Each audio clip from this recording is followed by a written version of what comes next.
Okay, night shot netong aking tint, no, na Phantom tint.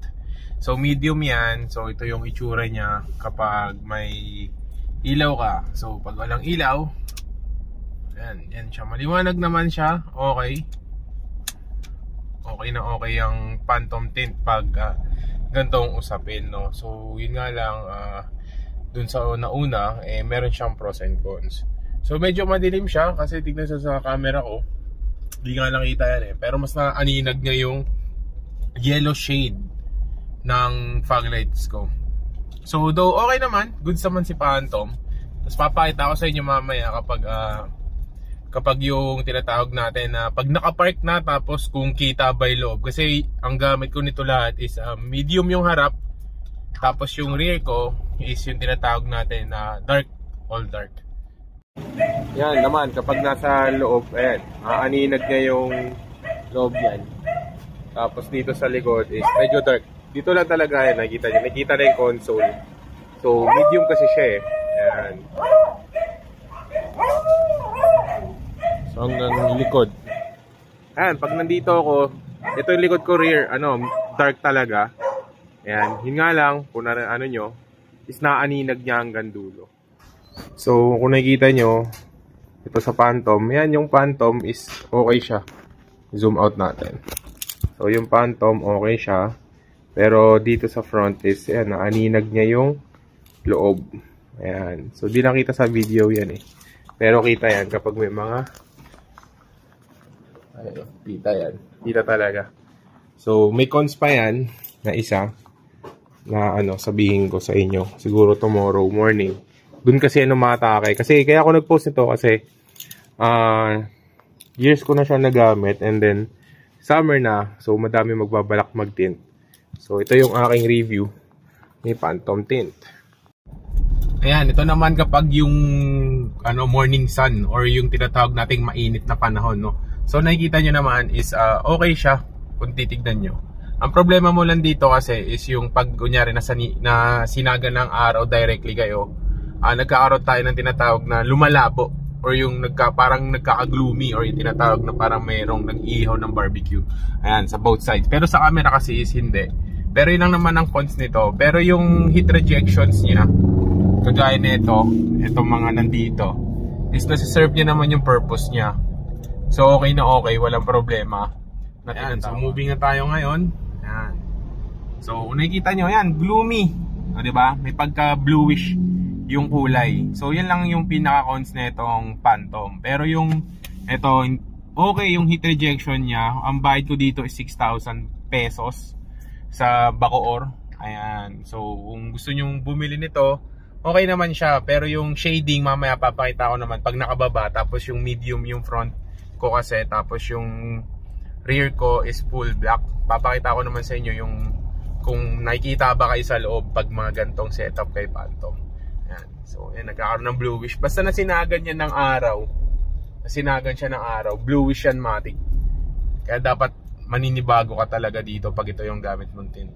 Ayan na yung Phantom tint natin. Ayan, nakita nyo, medyo siya, lumabo yung side natin. Pero ayan, nakita nyo, hindi siya clear white. Unlike dito, clear. Ito hindi. Yun nga lang, hindi mainit talaga ang Phantom. Yun lang ang masasabi ko. Hindi siya mainit. Na-serve niya, yun lang, may after effect lang siya. Ito yung aking kotse. Ito yung ng Phantom ceramic tint. Ayan. So nakita nyo, kitang-kita yung loob. Medium yan medium. Tapos pag nandito ako sa pinakalikod, dark. Ayan, kita pa rin yan. Ayun, nakikita nyo, aninag pa rin yun nandito. Ayan, aninag pa rin yan. So ito lang yung cons ng Phantom. Ewan ko, or baka nanibago lang ako. Pero hindi, year ko na itong gamit. Buti pa yung tint ko sa 3M na hindi pa ceramic tint. Pero sure yan, hindi yan mainit sa loob na sobrang sobra. Yun lang naman, na-serve niya yung purpose niya na sunblock, tsaka yung UV ray protection. Kasi hindi talaga mainit yan sa balat. Pero kung ikutin mo, nako, grabe, kitang kita oh. Ayun, tanaw yan. Ayun, nakikita niyo yung tanaw pa hanggang kabila. Ayun, kitang kita talaga.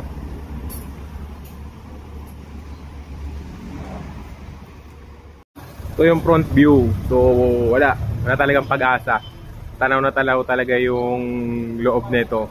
So hindi siya yung privacy mo hindi ka maano pa rin, kita ka pa rin sa loob. So, kaya lagi naka-seatbelt. Ayan. So, hindi naman yun ang concern ko. Ang concern ko siya, syempre, yung safety sa loob, na nakikita yung mga things mo. Kaya hindi ako nag-iiwan ng mga things sa loob ng kotse kasi syempre, safety natin yan.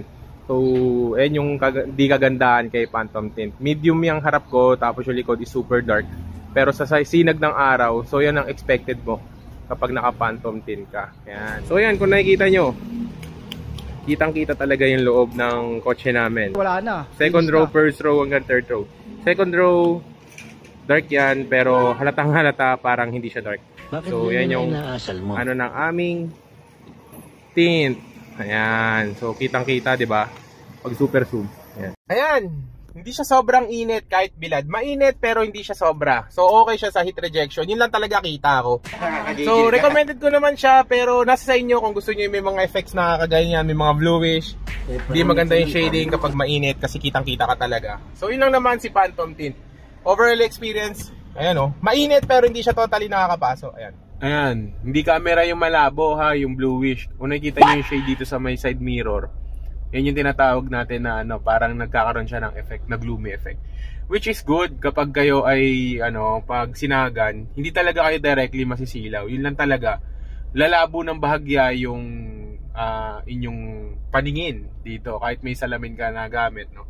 So magiging malabo kasi magiging karoon ng bluish dito. So yun yung Phantom ko.